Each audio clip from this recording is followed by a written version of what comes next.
Contract जो है वो ख़त्म हो रहा है, हम एंड पे पहुंच गए। हमने देखा कि कॉन्ट्रैक्ट किस तरह बनते हैं, फिलिप कैन क्या होता है, डिफरेंट टाइप्स ऑफ कॉन्ट्रैक्ट्स क्या होते हैं, उनमें हमने एसेंशियल्स देखे हैं कि व्हाट आर दोज एसेंशियल्स जो हैं फिलिप कैन, वो कब ऑफर एक्सेप्टेंस होती है, कॉम्पिटेंसी के रूल्स क्या होते हैं, कंसिडरेशन क्या होती है, फ्री कंसेंट क्या होता है, वगैरह वगैरह। Now we are getting into the end of how does the contract end, okay, how does it discharges and how what is the remedy. Discharge of a contract, तो अब हम पहले बात करेंगे डिस्चार्ज। कॉन्ट्रैक्ट ख़त्म, डिस्चार्ज मतलब contract ख़त्म कैसे हो रहा है, ठीक है। तो कॉन्ट्रैक्ट ख़त्म कैसे हो रहा है कि अब कॉन्ट्रैक्ट या तो ख़त्म होगा या तो परफॉर्मेंस हो जाएगी। जाहिर सी बात है, कुछ कॉन्ट्रैक्ट बना था, दोनों पार्टीज उसको परफॉर्म कर दें तो कॉन्ट्रैक्ट ख़त्म हो गया, डन, फिनिश्ड, कॉन्ट्रैक्ट ख़त्म हो गया यानी कि डिस्चार्ज हो गया। या फिर कॉन्ट्रैक्ट ख़त्म होने से पहले ही दोनों पार्टीज़, कॉन्ट्रैक्ट जो है उसमें से दोनों पार्टीज़ को आज़ाद कर दिया गया कि उनकी ऑब्लिगेशंस जो थी उनकी ख़त्म कर दी गई, ओके। तो कैसे होता है उसके हम देखेंगे, डिफरेंट तरीके से डिस्चार्ज होता है कॉन्ट्रैक्ट, डिफरेंट तरीके से कॉन्ट्रैक्ट ख़त्म होता है। सो नंबर वन, सबसे पहला जो हमारा है परफॉर्मेंस। परफॉर्मेंस में क्या होगा, एक्चुअल परफॉर्मेंस। परफॉर्मेंस में क्या है भाई, परफॉर्म कितना परफॉर्म हुआ है वो काम।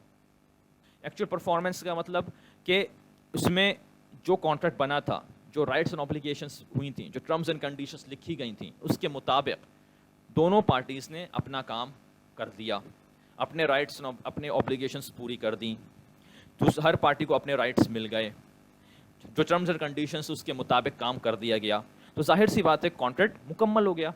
कॉन्ट्रैक्ट मुकम्मल हो गया, एग्जीक्यूट हो गया, कॉन्ट्रैक्ट ख़त्म हो गया, डिस्चार्ज हो गया। फिर आता है सेक्शन 38, अटेम्प्टेड परफॉर्मेंस।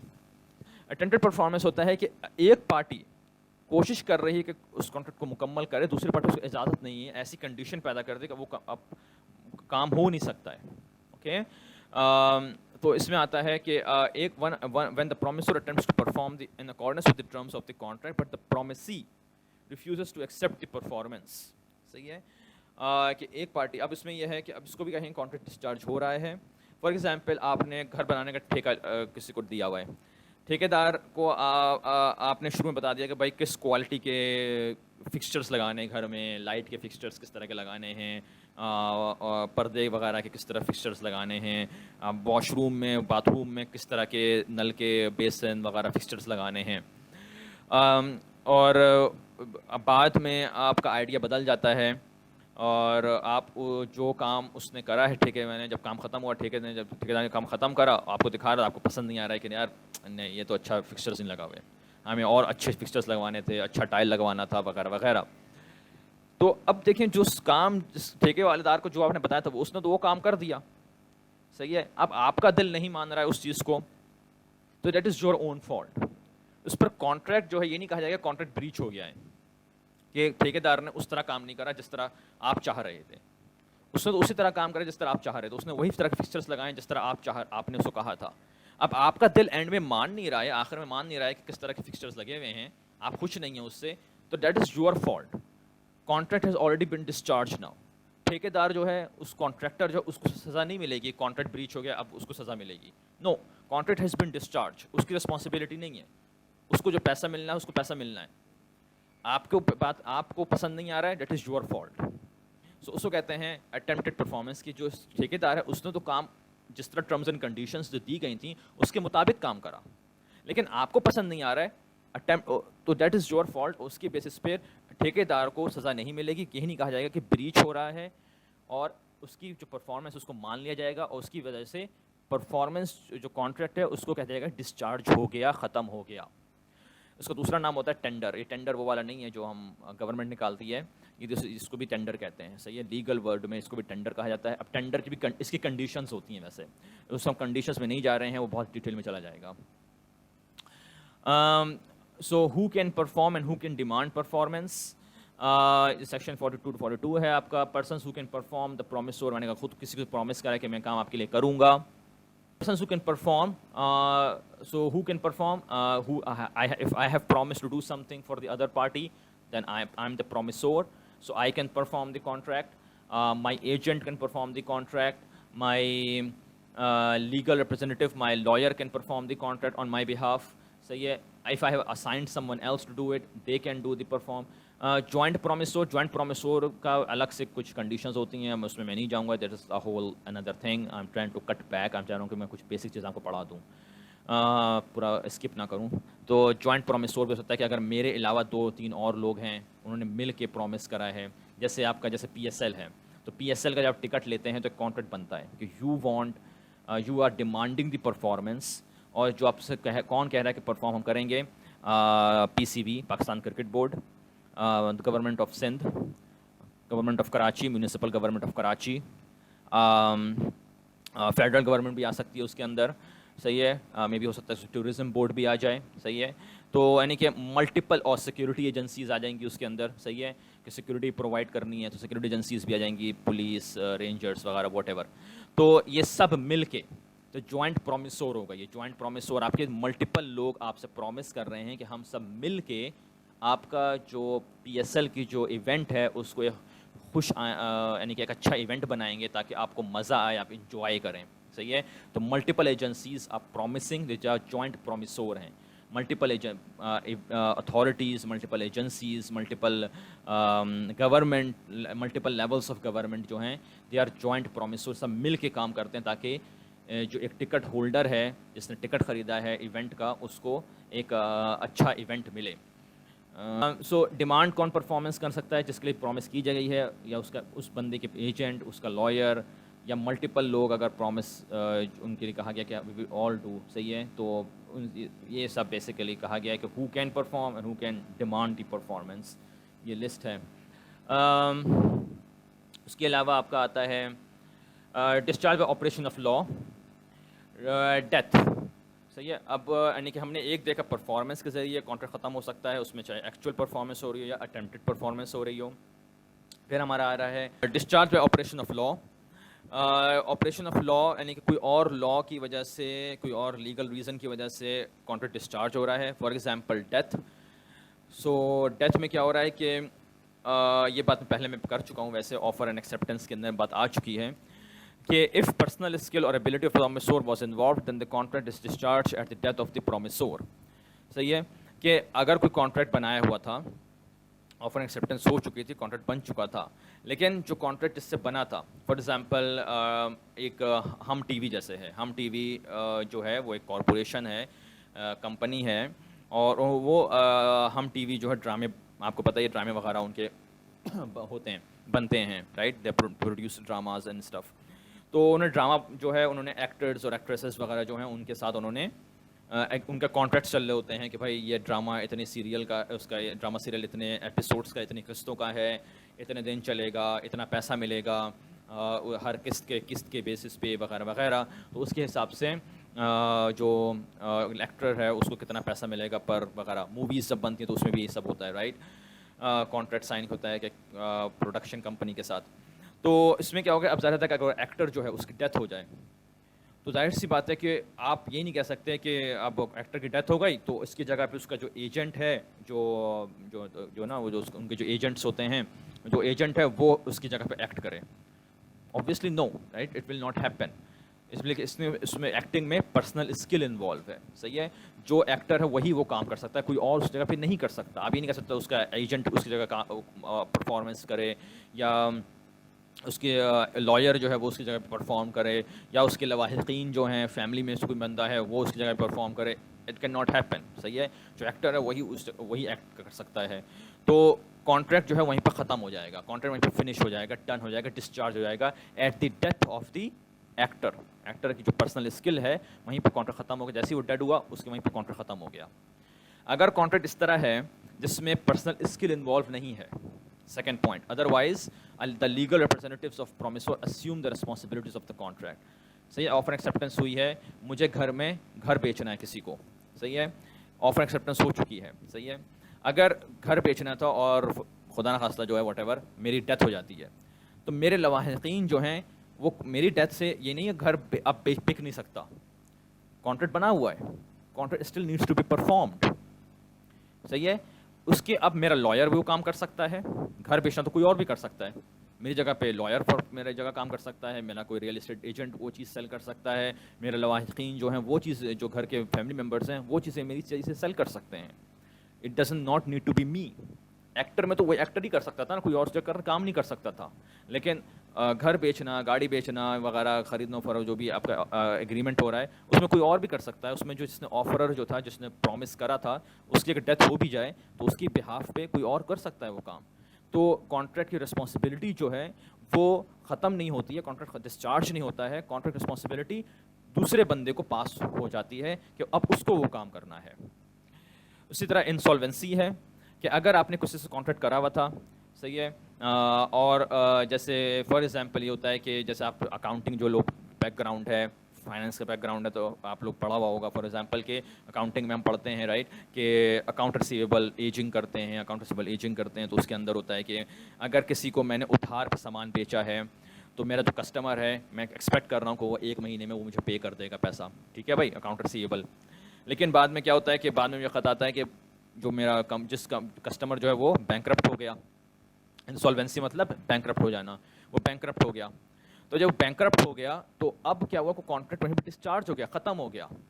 इसी वजह से जो कंपनी है, जो क्रेडिट मैं जो एजिंग कर रहा हूँ, एजिंग के अकाउंट रिसीवेबल एजिंग जो मैं करूँगा, उसके अंदर मुझे वो अकाउंट राइट ऑफ करना पड़ता है कि जब मेरे पास आ गया कि अब ये कस्टमर जो है बैंकरप्ट हो गया है, तो वो कॉन्ट्रैक्ट जो था कि मुझे उससे पैसा लेना था और मैं अगर पैसा नहीं मिलता तो मैं उसको सू भी कर सकता था, लेकिन वो कॉन्ट्रैक्ट डिस्चार्ज हो गया, ख़त्म हो गया। मैं उसको सू नहीं कर सकता इसलिए कि जो मेरा कस्टमर है वो बैंकरप्ट हो गया, वो पैसा दे ही नहीं सकता है। तो मुझे अपनी बुक्स में, अपने अकाउंटिंग रिकॉर्ड्स में उस चीज़ को राइट ऑफ करना पड़ेगा, उसको, उस अकाउंट को ख़त्म कर देना पड़ेगा, ठीक है। Unauthorised material alteration, unauthorised material alteration के कॉन्ट्रैक्ट जो बना हुआ है, कॉन्ट्रैक्ट जो बना हुआ है उसको एक पार्टी के पूछे बगैर दूसरी पार्टी उसमें मेजर चेंजेस कर दे, मटेरियल चेंजेस कर दे। अल्टरेशन पता होगा, अल्टरेशन करना, चेंजेस करना, सही है। अनऑथराइज्ड पार्टीज मुझसे पूछे बगैर दूसरी पार्टी उस कॉन्ट्रैक्ट में चेंजेस कर दे। मटेरियल मतलब सिग्निफिकेंट, मेजर चेंजेस कर दे। तो मैं हमारे दरमियान मेरी एक दूसरे without permission, exactly without permission, मुझसे पूछे बगैर दूसरी पार्टी ने कॉन्ट्रैक्ट में चेंजेस कर दी कि कॉन्ट्रैक्ट का टाइप ही चेंज कर दिया, सही है।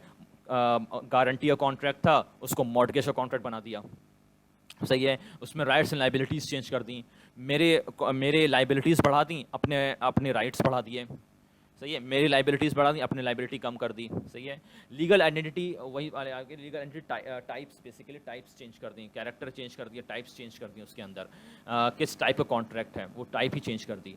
क्लॉजेस उसमें ऐड कर दिए, हटा दिए उसमें से, पार्टीज़ चेंज कर दी, पार्टीज़ के नाम चेंज कर दिए, किसको फ़ायदा पहुंचना था, किसको, सही है। अगर इंश्योरेंस कॉन्ट्रैक्ट है, इंश्योरेंस कंपनी ने मेरी फैमिली को पैसा देना था और उन्होंने किसी और को का नाम डाल दिया वहाँ पर, मेरी फैमिली, सही है।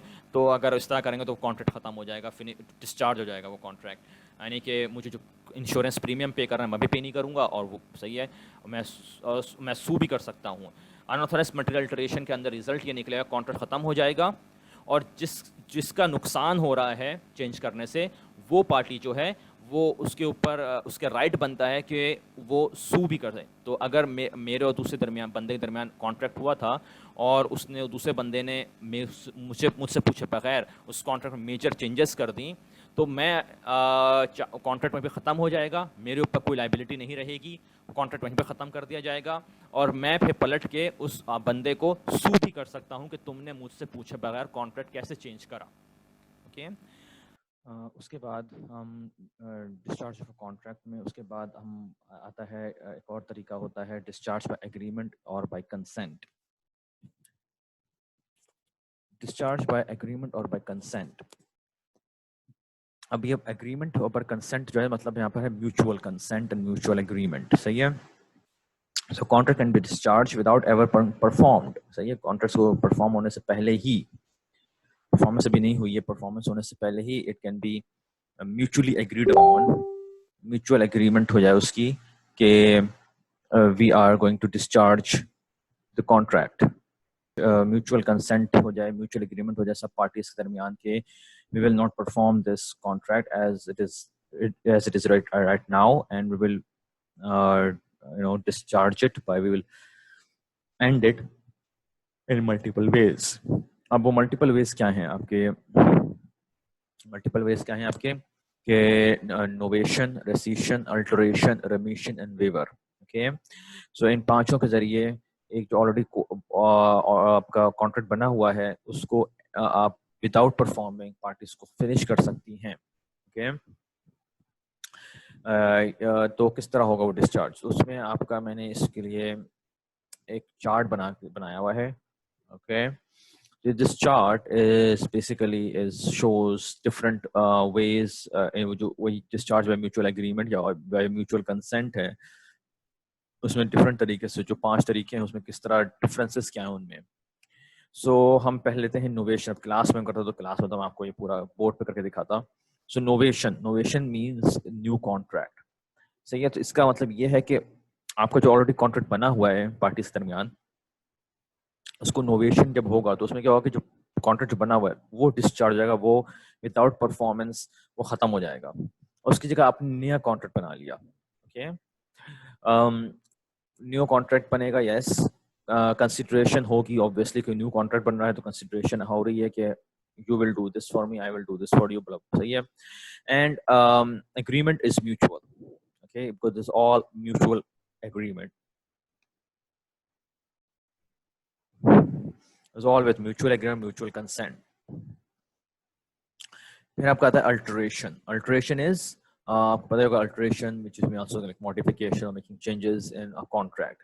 ओके, अभी हमने आपको पिछले में पढ़ाया तो उसमें था कि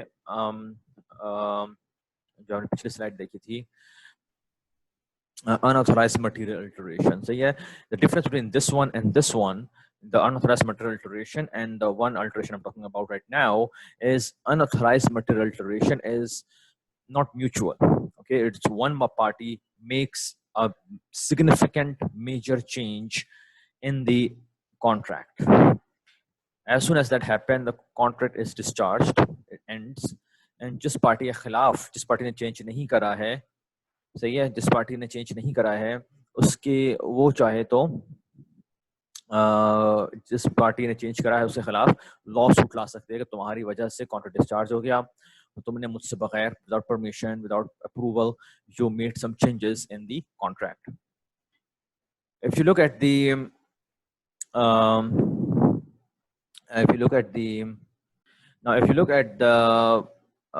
discharge by agreement, by mutual agreement, mutual consent में जो अल्टरेशन हो रही है, alteration is happening with mutual agreement। Okay, it is not unauthorized, it is authorized in a way, you can say। Okay, it's authorized alteration, so there will be no lawsuit in this case। The previous one we looked at, the unauthorized material alteration, there will be a lawsuit।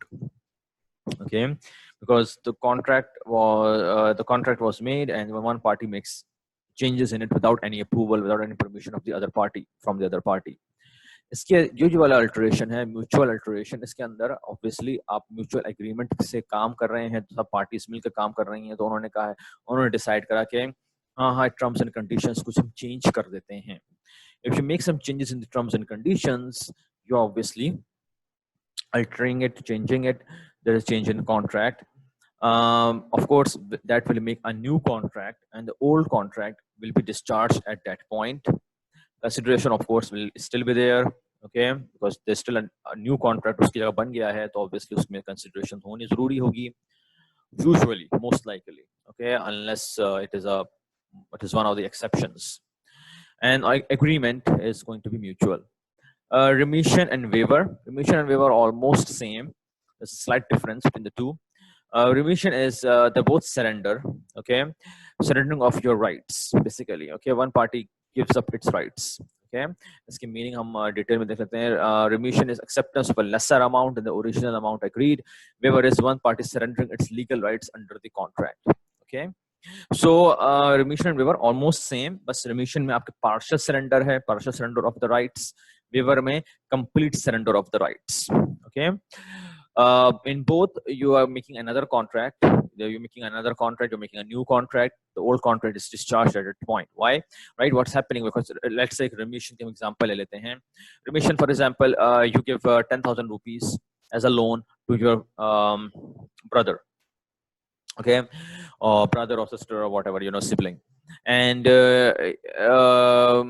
then later on he tells you that he can't pay you the full 10,000 at the due date, make the full payment at on the due date, because maybe he doesn't have a job, or maybe he or she doesn't have a job, and what to do.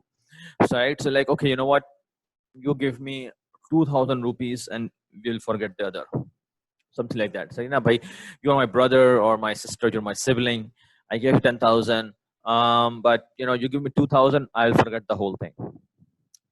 Okay, कि भाई थोड़ा सा तुम पैसा दे दो, हम भूल जाते हैं, मुझे पूरा पैसा दोनों जरूरत नहीं, जितना दे सकते हो उतना दे दो वाली बात सही है.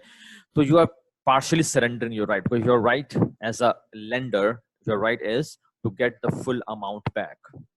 सही है, your right as a lender is to get the full amount back. But if you're not getting the full amount back and you're surrendering, इसमें देखा जाएगा आपका free consent, there's no one pressuring you in giving up your rights. Okay, so if you are completely free consent, no pressure, no coercion, no undue influence, okay, so you're like, okay, completely free consent, and I'm not in a pressure. I thought about it, I'm like, okay, you know what, you give me a little bit back, I'll forget the whole thing. Okay, in that case, obviously you're making a new contract, because now you are saying, give me a little bit back and I'll forget the whole thing. Okay, so there's a new contract now to get a little bit back. Consideration of course होगी. Consideration क्या होगी कि वो आपको थोड़ा सा पैसा देगा, आपका दोस्त, आपका भाई, आपका बहन, whatever, और आप उसके लिए ये करेंगे कि आप उससे दोबारा कभी पैसा नहीं मांगेंगे. Okay, so consideration, यानी कि आप दोनों कुछ कर रहे हैं दूसरे के लिए. Agreement is mutual again. Waiver क्या होगा कि complete surrender of your rights. Okay, that it usually happens, and it's also happens in your commercial businesses, commercial activity में होता है ये. For example, let's say कि आप गए ice skating करने. Okay, ice skating करने गए, और उसमें क्या होगा, आइस स्केटिंग की जो इंतजामिया है वहां पर, वो आपसे एक फॉर्म भरवाएं कि भाई अगर आपकी कोई इंजरी होती है, अगर आप इंजर्ड होते हैं, आप फिसल जाते हैं, आपके यानी कि घुटना में चोट आती है, आपके एंकल में चोट आती है, आपकी मोच आ जाती है, whatever happens to you, we are not responsible. Okay, इंतजामिया आपसे साइन करवा रही है एक पेपर पे, जिस पर उन्होंने ये लिख दिया terms and conditions, that if you want to skate on this ice, in this ice rink, then if you sign this agreement, it means that if something happens to you, if you get injured, then you cannot sue the administration of this place, you cannot sue us. Okay, so basically what is happening, that if you get, obviously if you get injured, you have the full right to sue, right? But you're giving up your rights. You're saying, okay, if I accept this agreement, I'm gonna, and if I get injured, I'm not gonna bring a lawsuit against this administration. I'm not gonna sue them, because I'm accepting the arrangement that if I want to skate here, I need to give up my right. I need to give up my right of suing the administration of this place. Okay, so that's complete surrender. You're just giving up your rights. Okay, and you're making a new contract in that place. Okay, if you cancel the old one, you're making a new contract in its place. Consideration, of course, there is, yes, that you are not gaining. You're not there. You are not gaining any. You are not gaining anything. You are not, and you are going to not sue them. So not suing someone is also consideration. Okay, because consideration में पढ़ा था कि doing something for other or not doing something for other. Okay, both are things are consideration. Agreement, again, it's going to be mutual. Okay, it has to be free consent in there. You cannot have a without free consent आप ये agreement तो कर भी नहीं सकते कि जोर दे रहा हूँ कि नहीं तुम मुझे सू नहीं करोगे, फ्री कंसेंट नहीं रहेगा, कोएर्शन अगर आ गया, अनडू इन्फ्लुएंस आ गया, तो बात वहीं पे खराब हो जाएगी. सही है, अगर फ्रॉड भी अगर आ जाता है उसमें, तो बात खराब हो जाएगी, और उसमें वॉइडेबल कॉन्ट्रैक्ट बन जाएगा, वो वैलिड भी नहीं रहेगा. फिर हमारा आता है रेसिशन. रेसिशन मीन्स आपका, rescission is second one, cancellation of a contract by mutual agreement of parties. Okay, cancellation of the contract. Okay, you cancel the contract at all. You did not make a new contract, novation. You not make any changes in the contract, alteration. One party is not giving up any rights, partial or whole, so there's no remission or waiver. Okay, they just cancel the whole contract, like forget it, we're not doing it. Okay, it's also common in business setting. Not too common, obviously, but it is common that they make a contract and they realize, like, this is not going to happen. Forget it. Cancel the contract. Okay, so cancellation of a contract is rescission. Do you make a new contract? No, obviously you did not make a contract. You cancel the old one, but did not make a new one.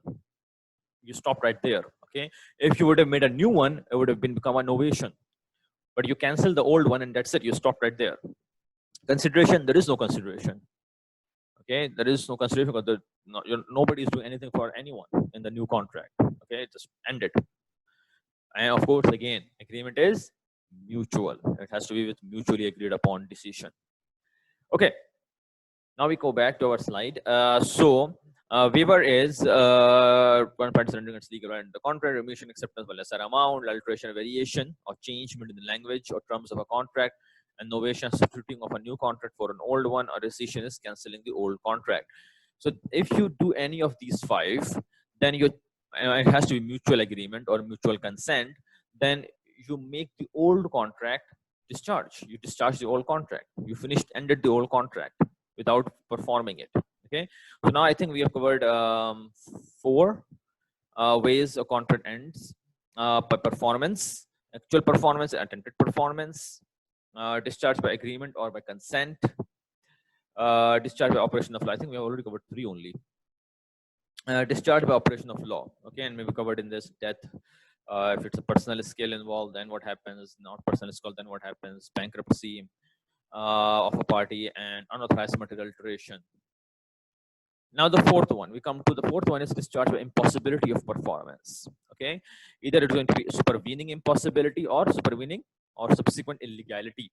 Okay, so इसमें क्या हो रहा है? Discharge impossibility of performance, that इन दोनों cases के अंदर, दोनों जो हैं supervening impossibility and supervening illegality, कि इन दोनों में when contract was made, initially the contract was valid at that time. It was possible to do. Okay, तो impossible performance आपका जो है वो डिस्चार्ज अगर कर रहे हैं, आपके अब ये काम करना मुश्किल हो गया है, इम्पॉसिबल हो गया है, तो वो कॉन्ट्रैक्ट आप डिस्चार्ज करेंगे जो पहले वैलिड था, वॉइड नहीं था. अगर पहले ही से उसमें इम्पॉसिबिलिटी ऑफ परफॉर्मेंस है तो वो तो फिर वैलिड ही नहीं होगा, वो तो वॉइड अब इनिशियो हो जाएगा. ओके, लेकिन पॉसिबिलिटी ऑफ परफॉर्मेंस होना जरूरी है एक वैलिड कॉन्ट्रैक्ट में. तो कॉन्ट्रैक्ट जब बना था तो उस वक्त तो वैलिड था, उसमें possibility of performance was there. But later on, before the execution of the contract, before the performance of the contract became, the situation becomes impossible to make the contract, to perform the contract. So ये situation किस तरह पैदा हो गई कि contract को बनाना मुश्किल हो गया, कॉन्ट्रैक्ट को एग्जीक्यूट करना मुश्किल हो गया. तो फॉर एग्जांपल, नंबर 1 में आता है supervening impossibility. When a contract was initially valid, it becomes impossible to perform later on. Okay, आप समझ लिया कि पहले तो कॉन्ट्रैक्ट वैलिड था लेकिन later on becomes impossible to do. Okay, it could be because of anything. It could be because of the weather. It could be because of these. For example, we take the current situation right now. Okay, in the current situation right now, there is a thing going on right now. There are in legal circles, and I think it was yesterday. I think there was a webinar. Things are taking place, where they're discussing in terms of force majeure, which is also supervening impossibility. Force majeure कहते हैं, supervening impossibility के अंदर आता है वो कि contract जब बना, अब इंटरनेशनल ट्रेड एग्रीमेंट्स हो गए, या एक आप कह सकते हैं एक सप्लायर और रिटेलर के दरमियान एक मर्चेंडाइजिंग एक्टिविटी का ही कॉन्ट्रैक्ट हुआ है. लेकिन अब जो कोरोना वायरस की वजह से अगर आपके लॉ अब आपके गवर्नमेंट ने या कुछ ने मना कर दिया कि भाई नहीं, अभी कोई लॉ तो नहीं बना हुआ है, it is not a law, right. Sindh अगर लॉकडाउन कर रही है, प्रोविंस ऑफ सिंध लॉकडाउन होता है, तो इट्स नॉट अ लॉ कि आप ये कोई लॉ नहीं निकल रहा है. ओके, बस ये एक एक लॉ आपका बना हुआ है कि भाई आप हुकूमत जो हुक्म देगी आपकी हिफाजत के लिए, आपके उसके लिए आप खिलाफ वर्जी नहीं कर सकते। सही है, एक एक जनरल है। सही है, लेकिन इसमें ये कहीं लिखा है कि जो कोरोना वायरस की वजह से लॉकडाउन हम करेंगे, अगर उसकी आप खिलाफ वर्जी करेंगे तो आपको सजा मिलेगी। ओके, कहते हैं सेक्शन 44 समथिंग इस तरह है ना, 144। एनीवे, तो अब कोरोना वायरस का ना कहीं किसी लॉ में नाम नहीं लिखा हुआ है। There is no law in regards to that. Okay, in general, yeah, if there is a कोई मुसीबत आती है, कोई प्रॉब्लम होती है, अगर गवर्नमेंट आपको मना करे तो अगर आप बाहर निकलने से लॉक या आपकी हिफाजत के लिए कोई इक़दाम करे तो आपको उन इक़दाम की पासदारी करनी है, उनको सपोर्ट करना है। You have to follow those rules. So that's a general law of course right there. Now, supervening impossibility क्या होगी? For example, it's not about law here. You're not following the laws. Okay, what happens? That situation is such that international trade agreements आपके हैं या आपके domestically कुछ आपके agreements हुए हैं, सप्लायर वेंडर और कस्टमर के दरमियान हुआ है, बिजनेस टू बिजनेस ट्रांजैक्शंस होनी है। लेकिन सप्लायर जो है, for example, he supplier can not sell anything to the retailer. Okay, why? Because supplier is closed down, right? Supplier is closed, retailer is closed. Okay, so how do they work? How do they work, right? It's going to be impossible to perform. It can be happening because of weather. Okay, maybe there's a lot. Suddenly, there's lots of flood water everywhere, standing around, right? How do you perform anything? So in that case, maybe it is dangerous or it is not possible to perform. Okay, now with weather and some things, it is also looked upon that what if it is यानी कि possible आप अगर आप नहीं कर सकते कि मान लीजिए आप बिल्कुल ही नहीं कर सकते थे परफॉर्म, या परफॉर्म कर सकते थे किसी और तरीके से। फॉर एग्जाम्पल, आपने you are a fruit seller and you have made some यानी कि फ्रूट आप ठेले पे फ्रूट बेच रहे हैं कहीं पर, तो आप तो मंडी से लेकर आएंगे मेन। सही है, मंडी में जो आपको यानी कि होलसेलर समझ लें।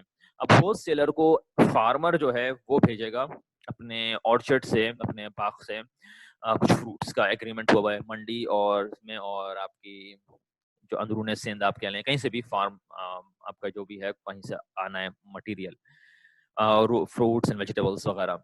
अब अगर वो फ्रूट्स एंड वेजिटेबल्स जो हैं वो, अगर फ्रूट्स जो है फॉर एग्जांपल अगर सर्दियों की बात हो, सर्दी में फॉर एग्जांपल आपके सर्दियां हो रही हैं और आपका फ्रॉस्ट हो गया, सो अचानक ओवरनाइट फ्रॉस्ट हो गया। अब फ्रॉस्ट की वजह से क्या हुआ कि फ्रॉस्ट जो है वो जो फलों को खराब कर देगा, जो आप क्रॉप है उसको खराब कर देगा। तो फिर क्या हुआ कि अब एग्रीमेंट हुआ है कि फार्मर को इतने टन या जो है वो चीजें अपनी भेजनी है मंडी में, और मंडी में उसको फिर आगे पास करेगी, आगे बेचेगी रिटेलर को। लेकिन अगर फार्मर कहे कि भाई मेरा तो फार्म जो था उसके वो तो नुकसान हो गया, मेरा तो क्रॉप खत्म हो गई, इसलिए फ्रॉस्ट आ गई, अचानक सर्दी बढ़ गई ओवरनाइट, और सर्दी लग गई फलों को वगैरह को, और उसमें वो खत्म हो गए, ओके, खराब हो गए। सो अब मैं आपको प्रोवाइड आप चीजें भेज नहीं सकता, मंडियों को कहे, मंडी कहेगी कॉन्ट्रैक्ट, तो क्या कॉन्ट्रैक्ट खत्म हो जाएगा? कॉन्ट्रैक्ट फॉर्मेशन खत्म नहीं होगा, कॉन्ट्रैक्ट फॉर्म खत्म नहीं होगा, इसलिए कि वहां पर देखा कि जो फार्मर है क्या उसके पास कोई और हल है ही नहीं। क्या वो किसी और जगह से उतना फल ले सकता है और फिर आपको बेचेगा? उसमें हो सकता है कि बिल्कुल उसको नुकसान भी हो, कहीं और से वो ले उतना सामान और फिर आपको लाकर मंडी में बेचे, तो हो सकता है कि उसका अच्छा खास उसके प्रॉफिट मार्जिन बिल्कुल ही खत्म हो जाए, बल्कि लॉस में चला जाए वो। लेकिन कॉन्ट्रैक्ट खत्म नहीं होगा, इसलिए contract was possible to do. Okay, यहाँ पर देखा जा रहा है कि इट्स इम्पॉसिबल टू डू, हो ही नहीं सकता किसी तरह।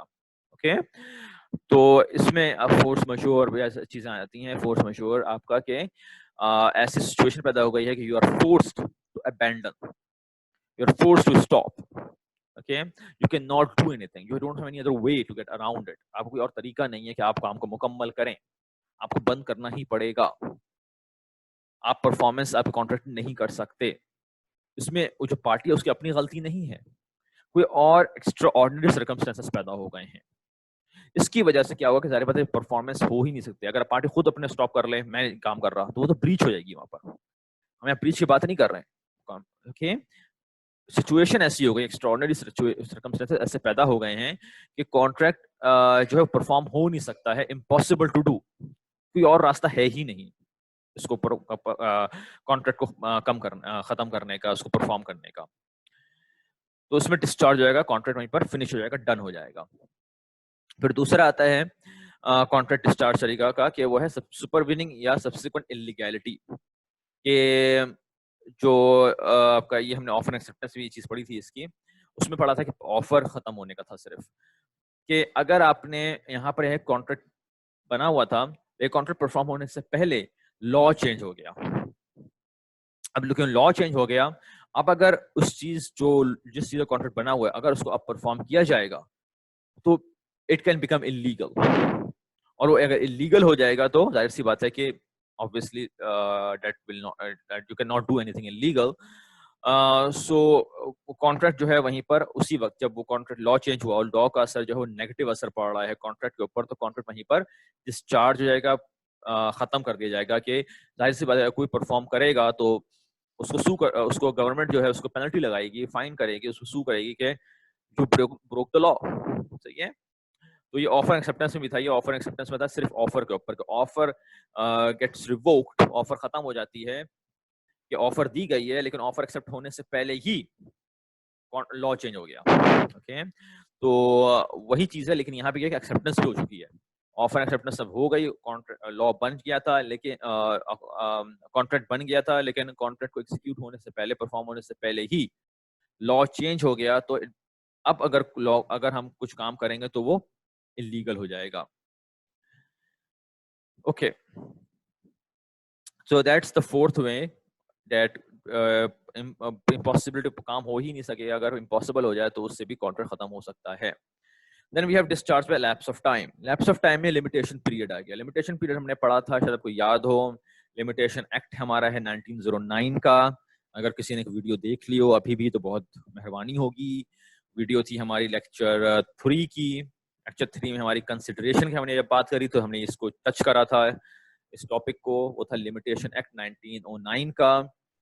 ओके, दैट्स लेक्चर 3 का थर्ड या जो भी कंसिडरेशन पार्ट। कंसिडरेशन में देखा था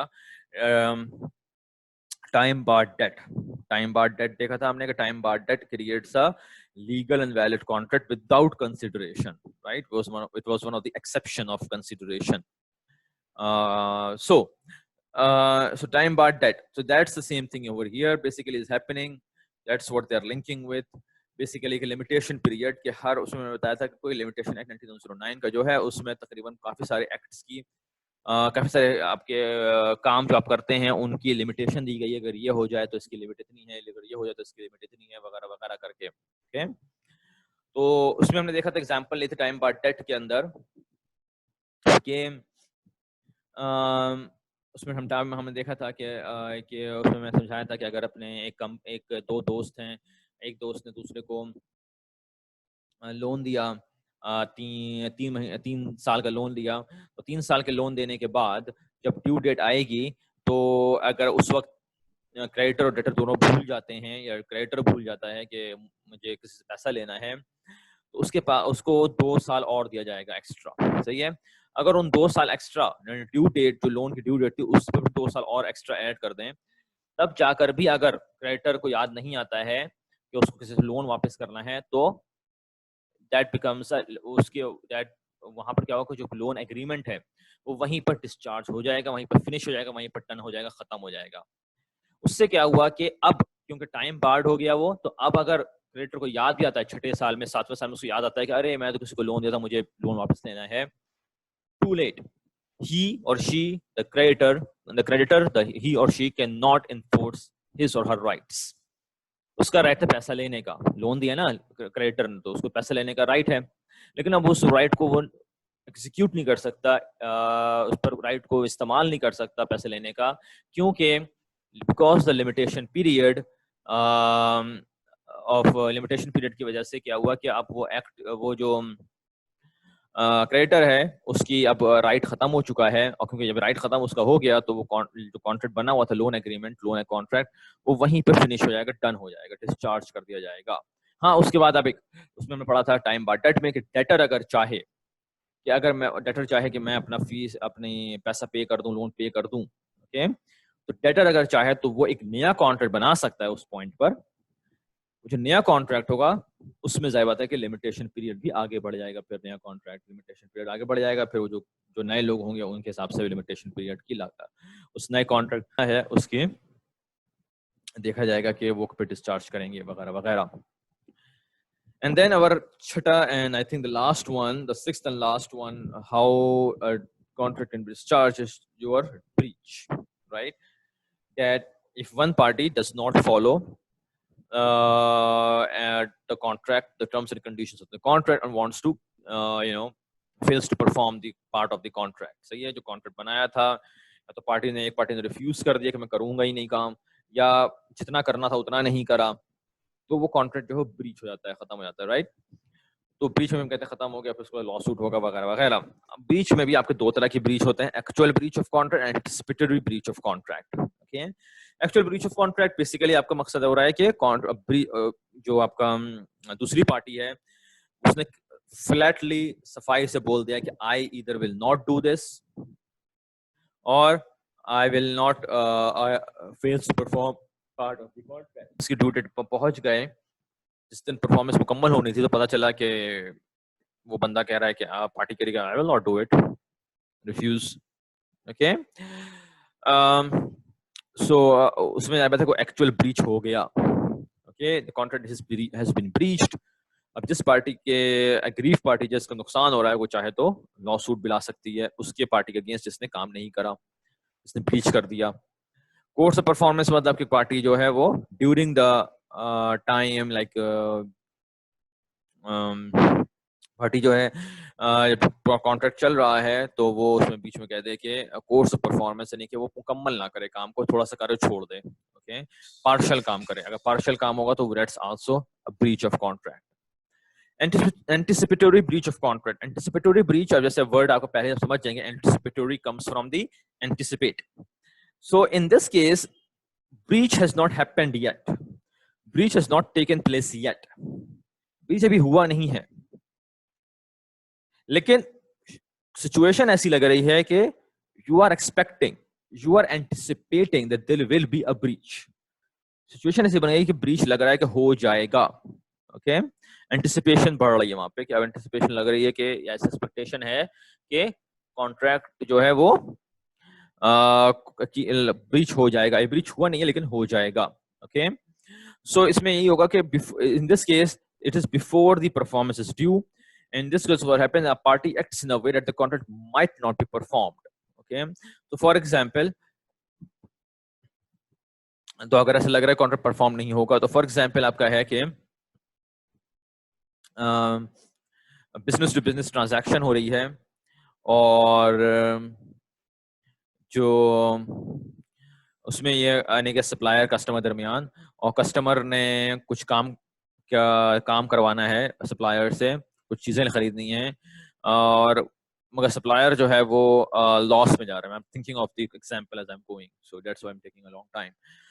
अब इसमें क्या होगा, सप्लायर जो फाइनेंशियल डिफिकल्टीज में है, उसके पास इतना पैसा नहीं है कि वो आपने जो चीजें मैन्युफैक्चरिंग करवानी है, जो चीज बनवाने का आपने ऑर्डर दिया हुआ है वो बना नहीं सकता है। ओके, या तो टाइम पे नहीं बना पाएगा, देर हो जाएगी उसको, उस बजट पे नहीं बना पाएगा जो बजट आपने उसको दिया है। सही है, तो इन मुश्किलात की वजह से लग रहा है आपको कि भाई पता नहीं, लग तो ऐसा रहा है कि शायद बना ही ना, जब सही काम हो भी ना सके। इसका मतलब है कि you are anticipating, you are expecting that there will be a breach. Okay, और जब ब्रीच हो जाएगा तो काम मुकम्मल नहीं होगा, ठीक है ना। सो डिस्चार्ज वाला ब्रीच में आपके दो तरीके से हो सकती है ब्रीच। एक्चुअल ब्रीच हो गया, उसने पार्टी ने बोल दिया आई will not do the work, या फिर एंटिसिपेटरी ब्रीच के एंटिसिपेट किया जा रहा है, एक्सपेक्ट किया जा रहा है कि ब्रीच हो जाएगा, और ब्रीच अगर हो जाए, contract breach when before performance is due, सही है, ब्रीच हो जाएगा। कुछ भी सिचुएशन से हो सकता है, जैसे मैंने एग्जांपल दी, कस्टमर एक बिजनेस टू बिजनेस ट्रांजैक्शन चल रही है, कस्टमर सप्लायर के दरमियान, कस्टमर ने कुछ चीजें ऑर्डर करवाई हुई हैं बनवाने के लिए सप्लायर से, सप्लायर जो है आप देख रहे हैं कि फाइनेंशियल डिफिकल्टीज में है, उसको अपने दूसरे मसाइल लगे हुए हैं, they may or may not do the work, supplier may or may not do the work, or manufacturer may or may not do the work. So customer क्या करेगा कि customer is expecting that breach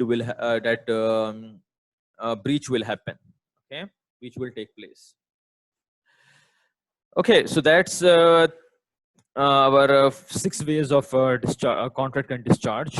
Okay, then comes remedies. Now for some breach, for some discharges, for some types of discharges, there is a जो है discharge, कुछ तरह कुछ discharges के methods हैं, उसमें हमने देखा कि डिस्चार्ज करें होंगे तो लॉ सूट भी लाया जा सकता है। जैसे हमने देखा कि अनऑथराइज्ड मटेरियल अल्टरेशन हो गई, सही है, आपकी और डिस्चार्ज ब्रीच हो गया, सही है, और अटेंडेड परफॉर्मेंस भी है तो उसमें भी हो सकता है काम, सही है। म्यूचुअल कंसेंट वाला जो था उसमें ज़ाहिर बात है मोस्ट लाइकली लॉ सूट नहीं आएगा। लिमिटेशन पीरियड जो अगर है, अगर उसमें टाइम बार्ड डेट बनाया जाता है तब तो लॉ, अगर टाइम बार्ड डेट पे नहीं करते हैं, डेटर टाइम बार्ड डेट पे नहीं करता है तब तो लॉ सूट आ सकता है। लेकिन सिर्फ लिमिटेशन ओवर हो जाने से, टाइम पीरियड ओवर हो जाने से वो चीज़ नहीं आएगी, वो चीज़ नहीं होगी, उसको उस पर वो कॉन्ट्रैक्ट डिस्चार्ज हो जाएगा, उस पर कोई लॉ सूट नहीं आ सकेगा। तो अगर लॉ सूट का मकसद हो गया, अगर लॉ सूट तक आ गए तो अब कोर्ट जो है, कोर्ट में आप केस लेकर गए फॉर एग्जांपल, या हमने जो पढ़ा एडीआर, कुछ आर्बिट्रेटर के उसमें गए, आर्बिट्रेशन में गए या मीडिएशन में भी चले गए, तो उसमें क्या होगा कि रेमेडीज जो हैं, अब आपको जाहिर बात है कि अगर आपको नुकसान हुआ है और प्रूफ आपका हो जाता है कि वाकई आपका नुकसान हुआ है, तो जाहिर बात है कि नुकसान अगर हुआ है तो उस पर आपको कुछ रेमेडी मिलनी चाहिए, आपको उस अजाला होना चाहिए, कहते हैं ना अजाला होना चाहिए उसका, जिस पार्टी ने डैमेजेस करी हैं उसको कुछ डैमेजेस भरने पड़ेंगे, ठीक है ना। So a manner in which a right is enforced or satisfied by a court when some harm or injury recognized by society as a wrongful act is inflicted upon a party. सही है। So basically remedy is basically एक right enforce करा जा रहा है किसी party के ऊपर जिस पर कोई इंजरी हो गई है। तो इसमें इसके 3 कैटेगरीज हैं, common law remedies, equitable remedies and quantum meruit claim. तीनों को हम देखते हैं detail. Common law remedies available to an aggrieved party, aggrieved party तो हम पढ़ चुके हैं, ये हमारे फ्री कंसर्न में भी आया था बार बार। एग्रीव पार्टी जिसका कुछ नुकसान हुआ है, एग्रीव से वर्ड आया है एग्रीव, तो ये जिसका किसी कुछ नुकसान हुआ है। सो कॉमन लॉ रेमेडीज, कौन सी रेमेडीज अवेलेबल हैं जिसका कोई नुकसान हुआ है, उसमें तो सबसे पहले आपका रेजिस्ट्रेशन ऑफ कॉन्ट्रैक्ट हो गया, सही है। कॉन्ट्रैक्ट को आप खत्म कर सकते हैं, कैंसिल कर सकते हैं, और कैंसिल खत्म करके फिर आप उस पर लॉ सूट लाएंगे दूसरी पार्टी पे कि because this party breached their responsibility, did not do their work or whatever, I ended the contract and I want my damages. फिर आता है रेस्टिट्यूशन। रेस्टिट्यूशन, ये भी हम वर्ड पढ़ चुके हैं, ये भी हमारा आई थिंक कोर्शन के अंदर आया था, प्री कंसेंट के अंदर कोर्शन में आया था। रेस्टिट्यूशन के अगर कॉन्ट्रैक्ट कैंसिल कर दिया जाता है, वॉइड कॉन्ट्रैक्ट कर दिया जाता है, तो जो बेनिफिट मिला था पार्टीज के दरमियान, वो बेनिफिट अगर वापस हो सकता तो उसको वापस करना पड़ेगा, सही है। रेस्टिट्यूशन एंड डैमेजेस, ये सबसे ज्यादा कॉमन चीज है जो आप सोचते हैं, आप फॉरन वर्ड आपके जहन में आता है कि कॉन्ट्रैक्ट ब्रीच हो गया तो फॉरन आपके जहन में आता है I will sue and I will get money. So that's what's in the damages. Damages basically monetary compensation for any loss suffered by the aggrieved party because of the breach. जब breach हो गया तो जो जिसका नुकसान हुआ जिस party का, उसका जो लॉस हुआ है उस लॉस को हम कुछ मॉनेटरी कॉम्पेंसेशन दे दें, कुछ पैसा दे दें ताकि उसका कुछ डैमेज कम हो जाए। तो there are 4 different types of damages, जिसको हम पहले पढ़ लेते हैं, फिर हम वापस जाएंगे वापस और इक्विटेबल रेमेडी देखेंगे और क्वांटम मेरिट देखेंगे। So there are 4 types, वैसे तो एक्चुअली मेरे ख्याल 7-8 हैं, कॉन्ट्रैक्ट एक्ट के अंदर तो मेरे ख्याल से 7-8 डिफरेंट टाइप्स हैं, मैंने यहाँ पे सिर्फ मेजर चीजें ले ली हैं। सो कौन से डैमेजेस अवेलेबल हैं? डैमेजेस क्या हैं? मॉनेटरी कॉम्पेंसेशन, मनी दिया जाएगा इसमें। सो ऑर्डिनरी और कॉम्पेंसेटरी डैमेजेस, ओके। बेसिकली इसमें क्या हो रहा है कि जब ब्रीच हुआ है तो इस ब्रीच से तरह पता है कि किसी का फायदा हुआ, किसी का नुकसान हुआ, सही है ना। किसी ने कुछ काम नहीं करा और दूसरे का नुकसान हो गया, दूसरी पार्टी का। कि जब काम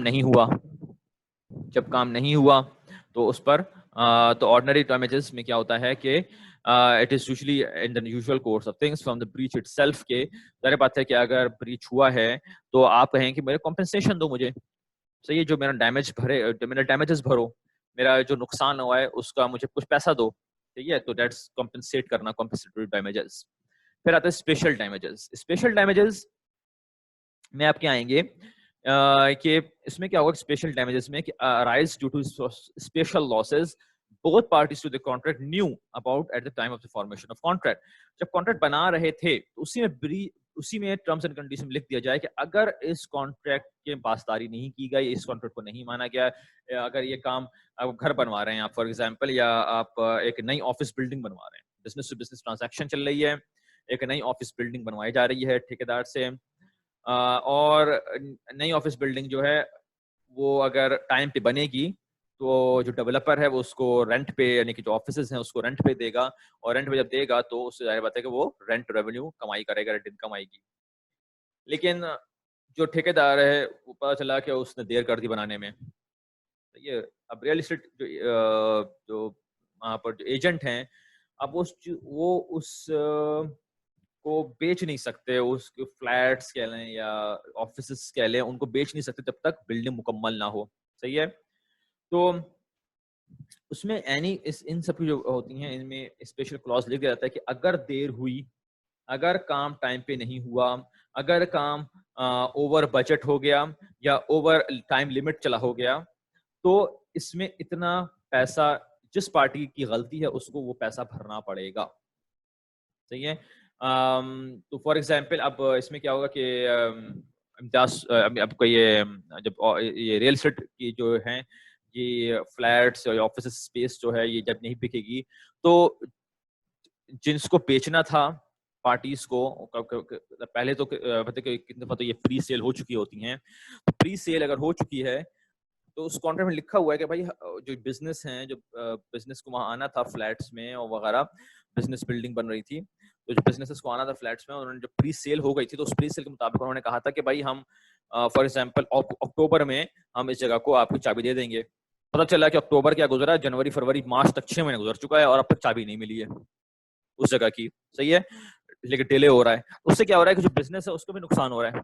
हो सकता है कि उसको वो एक्सपैंड हो रहा है कोई बिजनेस, उसने जगह वहां की नई बिल्डिंग में जगह रेंट करने पर सोचा था कि हम रेंट करेंगे, और उसने सारे कागजात वगैरह भर दिए ताकि मेरा एक्सपैंड हो रहा है बिजनेस तो मुझे और जगह चाहिए, और पता चला कि वहां पर वो अब वो नई चाबी मिल नहीं रही है, इसलिए कि देर हो रही है, डिले हो रहा है बिल्डिंग की चाबी मिलने में, उस जगह की चाबी मिलने में। तो अब डिले हो रहा है तो वो ना हायरिंग कर सकते हैं, या अगर हायरिंग ना वो अपने सर्विसेज को एक्सपैंड कर सकते हैं। अगर एक्सपैंड हो चुकी हैं और सर्विस हायरिंग कर ली है और लोगों को हायर कर लिया है, हो सकता है कि उन्होंने टेम्पोररी कहीं पर ठहराया हुआ उनको, होटल वगैरह में कहीं पर, तो अगर ठहराया हुआ है तो उसका वहां का खर्चा देना पड़ रहा है। ओके, तो ये स्पेशल उसमें डैमेज की जो कंपनी है, जो किराएदार बनने वाला है, रेंटर उस जगह का ऑफिस, वो उसको डैमेजेस हो रहा है, उसका नुकसान हो रहा है, उसको लॉस हो रहा है। तो ये उसको चाबी नहीं मिल रही है टाइम पे तो उसको लॉस हो रहा है।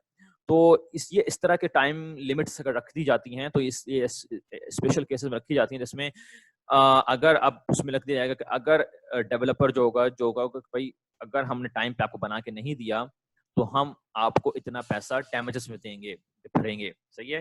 क्योंकि टाइम पर जब काम नहीं हुआ तो ब्रीच हो गया कॉन्ट्रैक्ट का। तो अब चाहे पार्टी जो जिस ऑफिस को, जिस बिजनेस को उस ऑफिस स्पेस लेनी थी, बड़ी स्पेस लेनी थी, अब उसको वो चीज मिल नहीं रही है टाइम पे, तो अब उसको जो नुकसान हो रहा है वो फिर सू करेगी, ब्रीच हो गया है तो सू करेगी, और सू करके कहेगी कि देखो टर्म्स एंड कंडीशन में लिखा हुआ है कि पर मंथ डेवलपर या जो रियल एस्टेट वाले हैं वो पे करेंगे ऑफिस कंपनी को, इसलिए कि अगर डिले हो जाए, आपने डिले करी है, अब आप ये भर के दें, हमें कितना पैसा दें। वो रेट लगा होगा, या तो पर डे और रेट होगा या पर महीना रेट होगा समथिंग। फिर आपका था एग्जाम्पलरी और punitive damages. Exemplary word exemplary come from the example. Okay, punitive the word comes from the punish. Okay, punitive punish से आ रहा है। सही है। रूट वर्ड्स उनके punish है, exemplary का example है। यानी कि डैमेजेस भरने के आपको जो दिया गया है, उस डैमेजेस में जो भरने का आपको सजा मिली है किसी पार्टी को, तो सजा सिर्फ ये नहीं है कॉम्पेंसेशन की सजा मिली है कि कॉम्पेंसेट कर दो, जितना नुकसान उसका उतना पैसा पे कर दो। कॉम्पेंसेशन तक की बात नहीं रखी गई है जज ने। फिर जज ने कहा कि कॉम्पेंसेशन ही नहीं दोगे, बल्कि मैं तुम्हारी ऐसे एग्जाम्पल बनाऊंगा, तुम्हारी ऐसे इबरत की निशानी बना दूंगा तुम्हें कि पनिशमेंट तुम्हें, यानी कि तुम्हें एक तरह से पनिशमेंट दी जा रही है तो कि कोई दूसरा बंदा, कभी कोई दूसरी पार्टी दोबारा हरकत ना करे। उसमें क्या होता है, कॉम्पेंसेशन प्लस एक्स्ट्रा अमाउंट रखी जाती है उसमें पनिशमेंट के तौर पे। सही है। तो it is awarded to punish the wrong doer and usually not awarded to compensate the injured party. सही है। तो इंजर्ड पार्टी जो है जिसका नुकसान, उसको तो कंपेंसेशन मिल जाएगी जैसे मिलनी है, प्लस ऑन टॉप उसमें रखा जाता है कि इतना एक्स्ट्रा पैसा पे करना पड़ेगा आपको, जो पैसा गवर्नमेंट ले लेती है कि आपने ऐसी हरकत क्यों करी, ताकि दोबारा कोई ऐसी हरकत दोबारा कभी ना करे। ओके, एग्जाम्पल बना जाती है, मिसाल कायम करी जाएगी आपके, तो ये बड़ी सख्त पनिशमेंट होती है। ओके, उसके बाद आता है नॉमिनल डैमेजेस। नॉमिनल डैमेजेस में होता है कि where the injured party has suffered a small damage. Okay, so where the injured party has suffered a small damage. अब इसका मकसद क्या है कि how is a nominal damages different from compensatory damages. Okay, example लेते हैं। For example, अगर आपने एक नया बिजनेस खोला है, आपने एंटरप्रेन्योर, आपने एक नया बिजनेस खोला है, छोटा बिजनेस आपने खोला है, आपने बिजनेस खोला हुआ था, आप काम कर रहे थे पहले से, लेकिन अब आपका बिजनेस एक्सपैंड हो रहा है, ग्रो हो रहा है, एक्सपैंड हो रहा है, तो आपको एक ऑफिस स्पेस चाहिए, आपने ऑफिस स्पेस लीज करी। उसके बाद आपने ऑफिस स्पेस में लीज करी, तो वो तो खाली कमरा दिया हुआ है आपको पास, सही है ना। आपको उसमें फर्नीचर डलवाना है, कुर्सियां लेनी है, मेजें लेनी है, वगैरह वगैरह।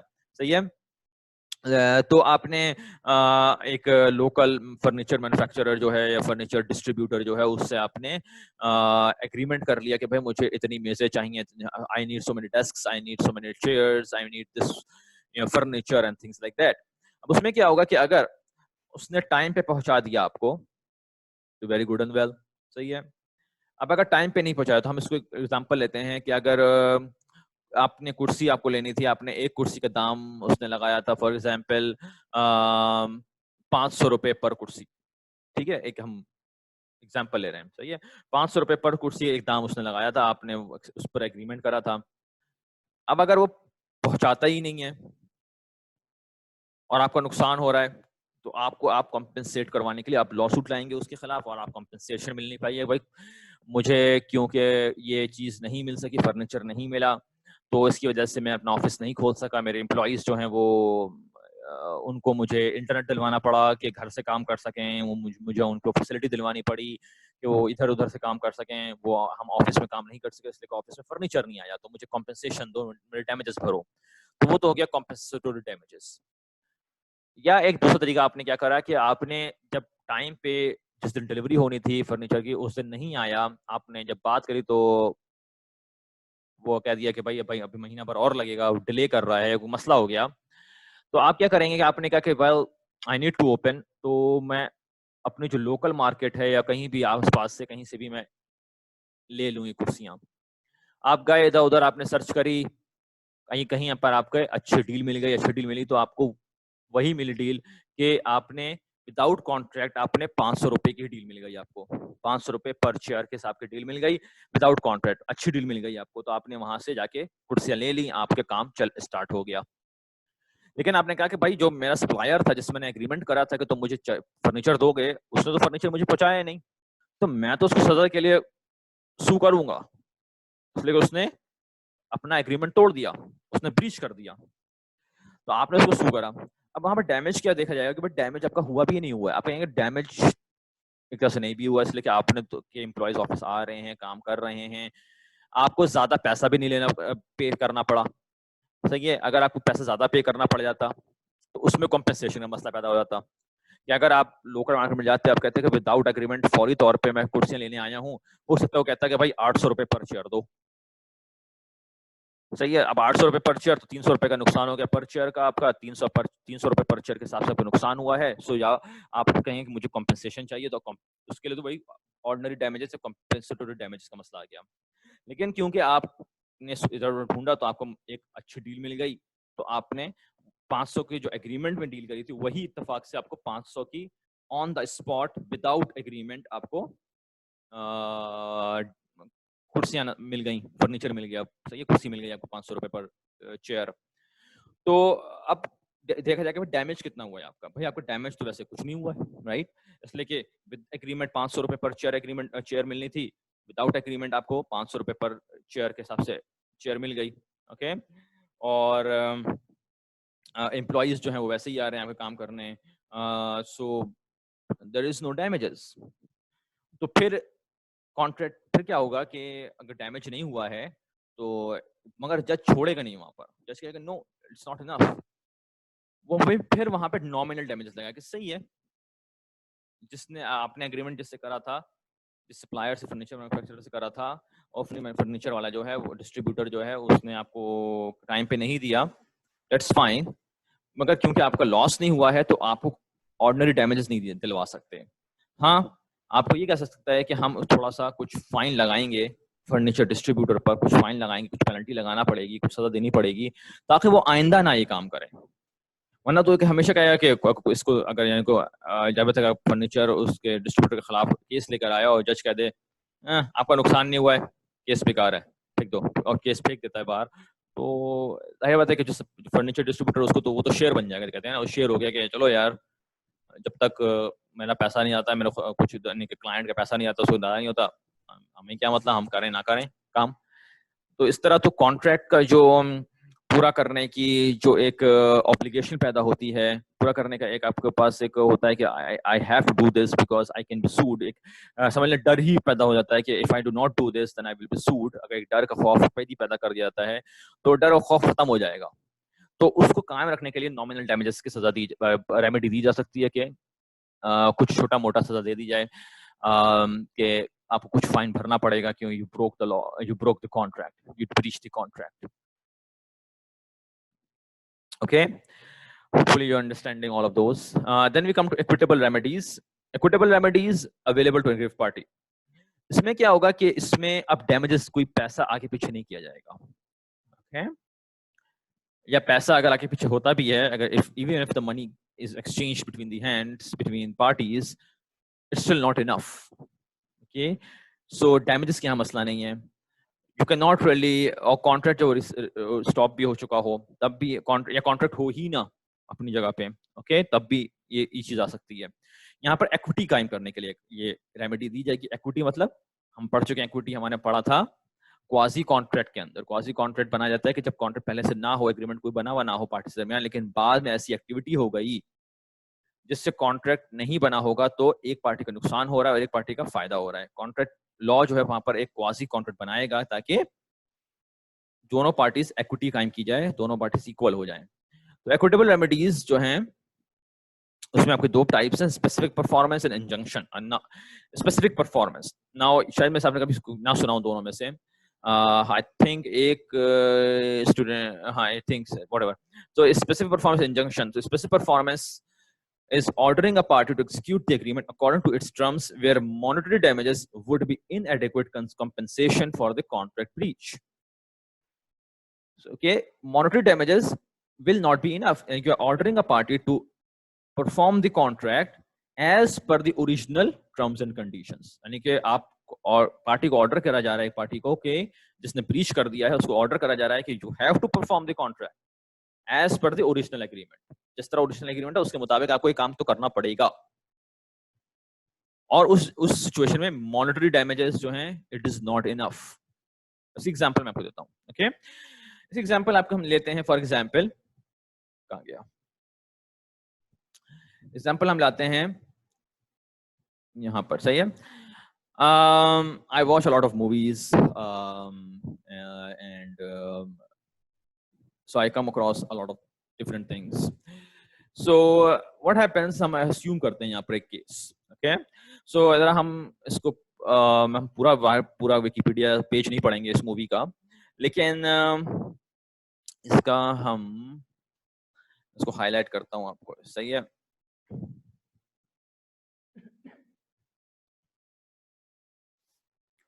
Okay, so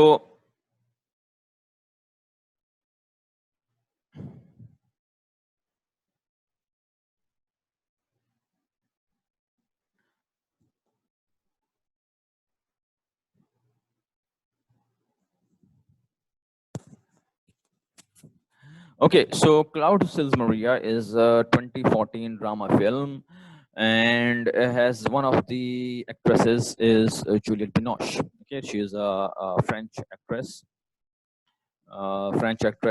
an artist. Okay, now what happened? Now this movie is based on a Mukangai. Okay. Okay.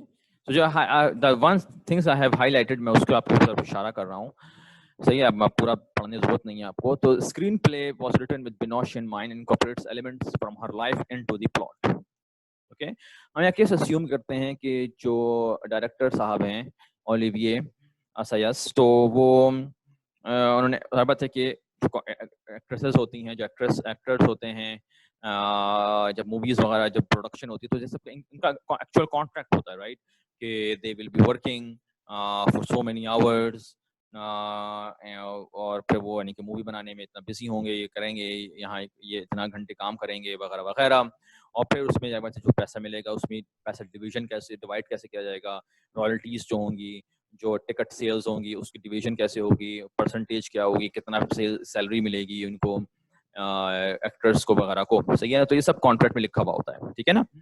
अब जाहिर बात है कि एक कॉन्ट्रैक्ट जूलियट बिनोश जो है फ्रेंच एक्ट्रेस, उन्होंने जाहिर बात है कि जब ये फिल्म बन प्रोडक्शन में गई तो उसके लिए कॉन्ट्रैक्ट तो बनाया होगा उन्होंने फौरन उससे, राइट। अब अगर कॉन्ट्रैक्ट बनाया और फिर वो काम शुरू हुआ और बीच में वो कहती हैं ये एक्ट्रेस के, अस्यूम कर रहे हैं, या हुआ नहीं था, हम अस्यूम कर रहे हैं कि वो कहती हैं कि ये मूवी जो है ये मुझे पैसे कम दे रही है, या ये मूवी जो है मेरे लिए बेकार लग रही है। पहले तो मुझे जब इसका स्क्रिप्ट पढ़ी तो it was very good and fine, लेकिन now when I am start acting into it, it is not looking very good, this director does not know what he is doing, और the team is not good enough, whatever, सही है ना। तो वो अपना mind change कहती हैं कि अबैंडन कर देंगे, मैं नहीं कर रही इसको मुकम्मल, ये फिल्म बेकार है, मुझे एक अच्छी दूसरी ऑफर आई हुई है, अच्छी मूवी लग रही है, मैं उस मूवी को करने जा रही हूँ। ओके, एक्चुअली अगर आप ये करने लगे हैं तो obviously no one will hire you, because if you keep jumping from movie to movie, eventually no one will hire you because you are become unreliable. Well, let's assume that this actress, she does that, okay, assuming. तो जाहिर सी बात है कि जो director साहब हैं, जो production company है, वो क्या करेगी, वो लॉ सूट लेकर आएगी। भाई आपने तो कॉन्ट्रैक्ट साइन करा था कि आप काम करेंगी इस मूवी के अंदर, आप बीच में छोड़ चली गई, तो अब तो हमारा तो नुकसान हो गया।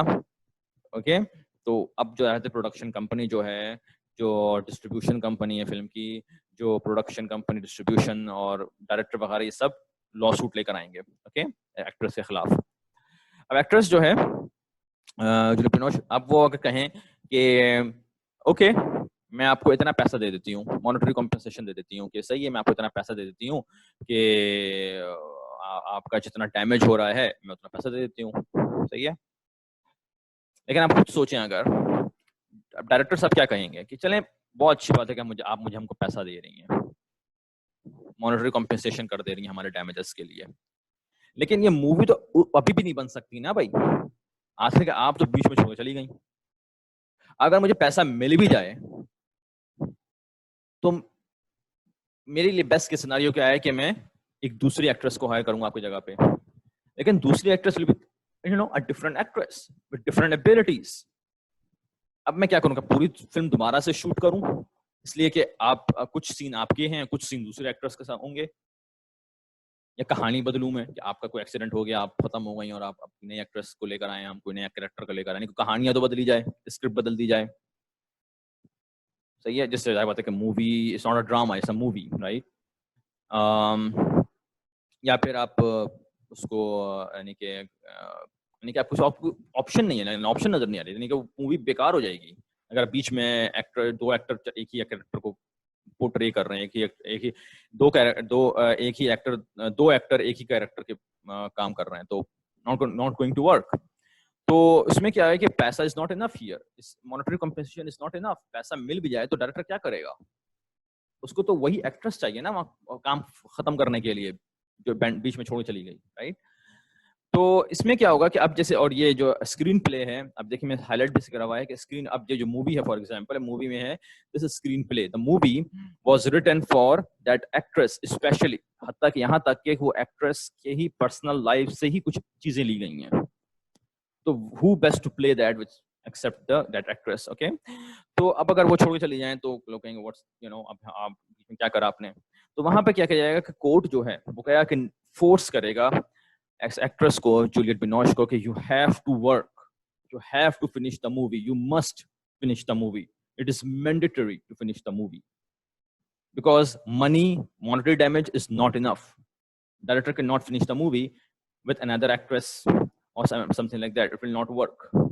Okay, so you have to finish the movie. So that's called special performance. Okay, that is a special performance के जो प्रोडक्शन कंपनी है, जो डायरेक्टर है, उसको ये रेमेडी दी जा रही है कि आपको एक्ट्रेस जो है उसको हम फोर्स कर रहे हैं, उसको ऑर्डर दे रहे हैं कि she has to finish this movie. मगर ये स्पेशल परफॉर्मेंस है, ये रेमेडी है, ये बहुत कम दी जाती है, बहुत बहुत बहुत कम, very very very rare circumstances. Okay, the reason being is it is very difficult to give. Number one, इसमें आप किसी को फोर्स कर रहे हैं काम करने का, that's slavery, right? गुलामी हो जाती है. गुलामी में आप फोर्स करते हैं किसी को, you have to do this. आप गुलामी कर पर आ जाएंगे, स्लेवरी कर. स्टेट जो है, यानी कि यहाँ पे कोर्ट जो है स्टेट का होता है, गवर्नमेंट के लेवल पर है, तो वो आपको फोर्स कर रही है किसी को, सिटीजन को, you must do this. Force पे आ गया, स्लेवरी पे आ गया. एक तो स्लेवरी का से लिंक हो जाएगा. दूसरा आपका मसला यहाँ पर हो रहा है, अगर कोर्ट कह देती है कि सही है, you must finish this movie. अब कोर्ट ने कह दिया है तो जुलियट बिनोश कहती है सही है, मैं तो कर रही हूँ, करूंगी. लेकिन आपको पता होगा कि एक जब दिल आपका होता है किसी चीज में, तो जिस तरह आप शौक से जब काम करते हैं और जब बेदिल होते हैं, जब शौक नहीं होता किसी काम करने का, तो दोनों की क्वालिटी डिफरेंट होती है. उसमें उस तरह क्वालिटी नजर नहीं. जब शौक होता है तो क्वालिटी उस चीज की बहुत अच्छी नजर आती है, खुद ब खुद क्वालिटी होता है, कोई महसूस भी नहीं होता. और जब शौक नहीं होता किसी चीज करने का, तो उसकी क्वालिटी वैसे डिफरेंट हो जाती है. फिर आपको वो चीज ही नजर आती है उसमें वो चीज क्वालिटी नहीं है. सही है ना? तो जाहिर सी बात है कि अगर आप किसी को फोर्स कर रहे हैं काम करने का, जिसको शौक नहीं रखता है, जिसका वो उसको पसंद नहीं काम करने का वो चीज, तो वो क्या होगा कि वो फिर उस दिल से नहीं करेगा, उस शौक से नहीं करेगा, तो बेदिली से करेगा काम होगा, तो वो क्वालिटी अच्छी नहीं होगी. अब आप जज कैसे करें? हाउ कैन एनीवन जज के काम क्वालिटी का अच्छा है नहीं है? राइट? कुछ लोग कहेंगे फिर बहुत अच्छा है, कुछ कहेंगे नहीं, अगर ये दिल से करती तो अच्छा होता, दिल से नहीं करा तो अच्छा नहीं है. बट हाउ डू यू जज the performance of an actress in a movie based on her based on this case जो हमने बनाया है? अब उनको फोर्स करा जा रहा है, तो अब उनको जब उन्होंने बाद में फोर्स में, यानी कि जब ऑर्डर दे दिया गया, तो उन्होंने काम शुरू करा दोबारा आके, तो अब काम अच्छा है या नहीं है, राइट? उस क्वालिटी का है या नहीं है, हाउ कैन एनीवन जज, राइट? अब अगर अच्छा काम नहीं होगा तो क्या होगा, मसला होगा, वो मूवी बिकेगी नहीं, राइट? वो movie will be a flop, that movie will be a flop then, right? और अगर मूवी अच्छा क्वालिटी होती है, अच्छी मूवी चलेगी, राइट? तो उसमें तो फिर भी नुकसान हो जाएगा. फ्लॉप अगर हो तो नुकसान होना है, डैमेजेस हो जाएंगे. तो फिर डायरेक्टर पीछे आ जाएगा कि तुम्हारी वजह से तुमने अच्छा काम नहीं करा, तो फ्लॉप हो गई. लेकिन इट इज, आप कैसे जज करें? Very subjective thing one, right? तो इन रीजंस की वजह से कि सब्जेक्टिव चीज़ें इसके अंदर है, कैसे जज करेंगे, और आप किसी को फोर्स नहीं कर सकते हैं. सही है? आप कैसे देखेंगे काम वो सही तरीके? आप वहाँ पर किसी को खड़ा रखेंगे मुस्तकिल देखने के लिए, काम सही कर रही है, वो नहीं कर रही है, वॉट एवर, राइट? तो इन सब की वजूहत की वजह से स्पेशल परफॉर्मेंस वाले जो रेमेडी है वो अक्सर नहीं दी जाती है. It's very very very rare. उसके बाद कहते हैं इंजंक्शन. इंजंक्शन जो है, a court order stops a party from doing something which it promised to do, not to do and still does it. Okay, तो इंजंक्शन आपको स्टॉप करा जा रहा है. फॉर एग्जांपल, इट इज, आपने शायद कभी वर्ड सुने हो इंजंक्शन का, लेकिन इंजंक्शन होता है जैसे आपका, जैसे आपका नेबर है, तो आप नेबर जो है उसको, आपका नेबर जो है वो अपना कहेंगे, अपना जो कहते हैं ना, पैटियो कह लें, चबूतरा कह लें, व्हाटएवर, वो आगे बढ़ाए चले जा रहा है. सही है? यानी कि स्ट्रीट तक आ गया है. सही है? समथिंग लाइक दैट, आगे बढ़ाए चले जा रहा है. तो उसमें क्या होगा कि उसमें हर किसी को तकलीफ पैदा हो रही है, मुश्किल पैदा हो रही है. तो ओके, तो वहां पर आप, अब जाहिर बात है कि आपका कोई एग्रीमेंट तो हुआ नहीं है अपने नेबर से कि भाई तुम इतना ज्यादा चबूतरा नहीं रह सकते. ओके, एक कम्युनिटी के बाय लॉ होता है, जरूरी नहीं कि हर जगह हो, वो सोसाइटी के बाय लॉज होते हैं, हो सकते हैं, राइट? तो उसके मुताबिक हो सकता है कि भाई इतना इस तरह आपका इस तरह का काम होना चाहिए, इस तरह आपका चबूतरा इतना बड़ा होना चाहिए, वगैरह वगैरह. लेकिन अगर नहीं है तो क्या होगा, अगर उसने कर भी दिया है तो कम्युनिटी का ब्रीच हो रही है, कम्युनिटी के वो जो बाय लॉज उसको तोड़ रहा है, तो वहां पर कोर्ट ऑर्डर लिया जा सकता है कि इंजंक्शन ली जा सकती है कि भाई स्टॉप, कोर्ट उसको स्टॉप कर देता है कि you can not expand your patio any more then it is. Okay, तोड़वा भी जा सकता है कि तोड़वा सही है, आपने जो भी कोई हरकत कर हो रही है उसको कोर्ट स्टॉप कर रहा है कि stop it, you can not do it, that's injunction. Okay, लेकिन अगर वो स्टॉप नहीं करवाएगा, किसी दूसरे का नुकसान हो रहा है, तो स्टॉप करवा के वो नुकसान से रोक रहा है, इक्विटी लाने की कोशिश की जा रही है वहां पर। और फिर हमारा आता है क्वांटम मेरुइट क्लेम। कि क्वांटम मेरुइट जो क्लेम है, क्वांटम मेरुइट रेमेडी जो है, क्वांटम मेरुइट इज इटालियन आपका लैटिन वर्ड है, लैटिन वर्ड मतलब एज मच एज अर्न्ड और डिजर्व्ड, यानी कि रेमेडी में आपको उतना ही पैसा मिलेगा जितना आपको आप डिजर्व करते हैं, जितना आपने अर्निंग हो गई है। सही है। Its application depends on the terms of the contract. अगर टर्म्स ऑफ द कॉन्ट्रैक्ट में चीज लिखी हुई है कि जितना काम करोगे उतना पैसा मिलेगा, so yes, then it is possible. Okay. Its purpose is to award an amount based on implied agreement to pay for what has been done. It is not expressly written somewhere, but implied agreement हो सकता होगा कि जितना काम आपने करा मैं उसके हिसाब से आपको उतना पैसा दे दूंगा। ओके, अगर कहीं पर लिखा हुआ है ये एग्रीमेंट वगैरह में भी। तो अब इसमें क्या होता है कि फॉर एग्जांपल अगर आपने 3 मंजिला घर बनाया है, 3 मंजिला घर बनवा रहे हैं, और जो कॉन्ट्रैक्टर है उसमें एग्रीमेंट में लिख दिया है कि भाई पर आपको जिस जैसे आप मंजिल मुकम्मल करते चलेंगे, फ्लोर्स मुकम्मल करेंगे, उससे उसके हिसाब से आपको 40 लाख रुपए 40 लाख 30 लाख रुपए मिलते जाएंगे। सो 30 लाख एक फ्लोर का, फिर 30 लाख एक फ्लोर का, फिर 30 लाख एक फ्लोर का। सही है, 90 लाख का आप घर बनवा रहे हैं फॉर एग्जाम्पल। ठीक है, सो application depends on terms of the contract के, और तो अब आपने उसमें टर्म्स लिख दिए हैं कि as you are making you will get the money for each floor. सही है, अगर वो 2 फ्लोर का बना देता है और तीसरी फ्लोर नहीं बनाता है तो ब्रीच कर गया कॉन्ट्रैक्ट। आप तो 3 फ्लोर्स बनवा रहे थे, 3 मंजिला बनवा रहे थे, और आप उसने 2 मंजिल बनाया और छोड़ दिया। तो यहाँ इस केस में क्या होगा कि यस, यहाँ पर आपने उसने जितना काम करा है उतना उसको पैसा मिल जाएगा। तो अगर 30 lakhs फॉर 1 फ्लोर, तो 2 फ्लोर्स का 60 lakhs मिल जाएगा, फुल 90 नहीं मिलेगा, बिकॉज उसने काम ही करा है 2 मंजिल पर। तो 2 मंजिल के हिसाब से एज मच एज अर्न्ड और डिजर्व्ड, तो 2 मंजिल के हिसाब से उसको 60 lakhs का अवार्ड कर दिया जाएगा। Okay, so that's quantum meruit claim, and we already gone through the kinds of damages. So that's all about remedy. There are different kinds of remedies, और उससे पहले हम discharge बता के there are 6 types of discharges, 6 types of discharges, and then 3 different types of remedies, और फिर उसमें भी आपके different और उसमें breakdown हुआ है। Okay, so that's all about remedy and contract किस तरह खत्म होता है, और फिर खत्म अगर ब्रीच वगैरह हो जाए तो फिर ब्रीच में रेमेडी कौन सी दी जा सकती हैं। That's all about contract end. So our contract act जो खत्म हो गया है,